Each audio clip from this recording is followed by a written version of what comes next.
अपनी बिलासपुर लोकल पर आप हैं संस्कृति के साथ ओनली ऑन 91.1 FM तड़का। औरों को छोड़ खुद को चुनो, अपनी सुनो। जब ज़िंदगी में किसी से बातें करो, किसी से मुलाकात करो, तो एक अलग ही पहलू नज़र आता है ज़िंदगी का।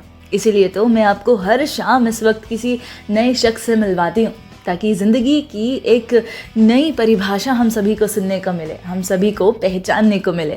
हाय, मैं हूँ संस्कृति और 91.1 FM तड़का पर आप सुन रहे हैं मेरे साथ बिलासपुर लोकल। और आज बिलासपुर लोकल में मैं ऐसे ही एक शख्स से आपको मिलवाने वाली हूँ जो पेशे से एक शायर हैं और बड़ी कमाल की शायरी करते हैं। लेकिन अगर सारी बातें जैसे मैं कहती हूँ एक बार में ही कह दी तो मज़ा ख़राब हो जाएगा ना। इसीलिए slowly and steady wins the race.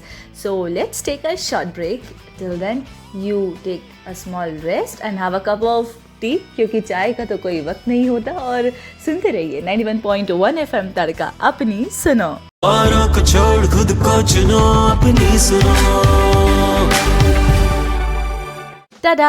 हाय, मैं हूँ संस्कृति और 91.1 FM तड़का पर आप सुन रहे हैं मेरे साथ बिलासपुर लोकल। और आज बिलासपुर लोकल में वक्त हो चला है कि हम जाने कि हमारे आज के शख्स का नाम क्या है और वो काम क्या करते हैं। हाय संस्कृति, मेरा पूरा नाम चंद्रभान पटेल है और मैं अपनी शायरी चंद्रभान चंदन के नाम से लिखता हूँ। बाय प्रोफेशन तो मैं एक टीचर हूँ।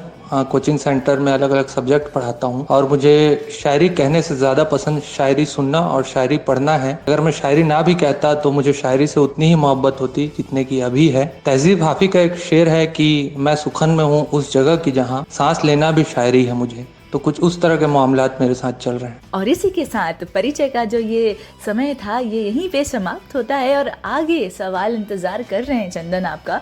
सो बस सवालों का इंतज़ार करते रहिए और सुनते रहिए 91.1 FM तड़का, अपनी सुनो। औरों को छोड़ खुद को चुनो, अपनी सुनो।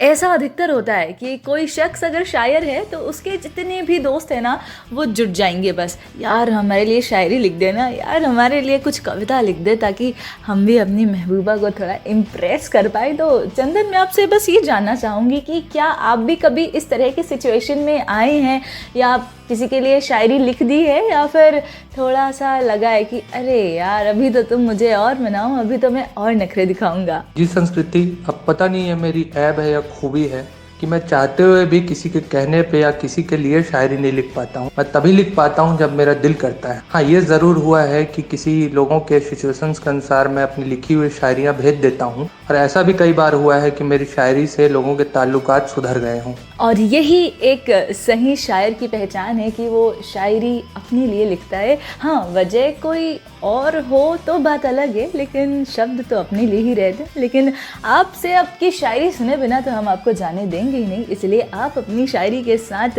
तैयार रहिए और सुनते रहिए 91.1 FM तड़का, अपनी सुनो। औरों को छोड़ खुद को चुनो, अपनी सुनो। हाय, मैं हूँ संस्कृति और 91.1 FM तड़का पर अब वक्त हो चला है चंदन की शायरी सुनने का। Yes Chandan, here you go. गज़ल का कुछ शेर है कि जिसने तुम्हारा रास्ता बेहतर बना दिया उसको तुम्हारे प्यार ने पत्थर बना दिया। हमने बड़े ही प्यार से भेजा था एक गुलाब, उस बेरहम ने फूल का खंजर बना दिया। वो लड़का जो कभी किसी से बोलता न था, तेरी हंसी ने उसको भी जोकर बना दिया। आबाद थी ये बस्तियाँ लोगों के प्यार से, मज़हब के आग ने इसे खंडर बना दिया। शायद मैं ऐसे रास्तों का था नहीं कभी, कुछ ठोकरों के चोट ने शायर बना दिया। कुछ और शेर है कि अगर मिले कभी तो ये सवाल पूछेंगे, बिछड़ के हमसे रहा कुछ मलाल पूछेंगे। बिठा के पास उसे भूल कर गिले सिकवे, किया है किसने तुम्हारा ये हाल पूछेंगे। बहुत ही मुश्किलों के बाद जल सका दिया, उसे बुझाने का क्यों था ख्याल पूछेंगे। अलग शेर है कि इससे आगे मेरा जाना मुश्किल है, सबने समझाया है रास्ता मुश्किल है। ज़िंदगी ऐसे दौर में आकर ठहरी है, रोना तो आसान है हंसना मुश्किल है। तुमसे दूर रहूं और तुमको चाहूं भी, तुमको यार समझना कितना मुश्किल है। थैंक यू सो मच चंदन, अपनी इस शायरी से हमारी शाम और भी हसीन बनाने के लिए। And also all the best for your future. And yes, keep enjoying the every moment of your life and keep listening the 6 songs back to back only on 91.1 FM तड़का पर अपनी सुनो।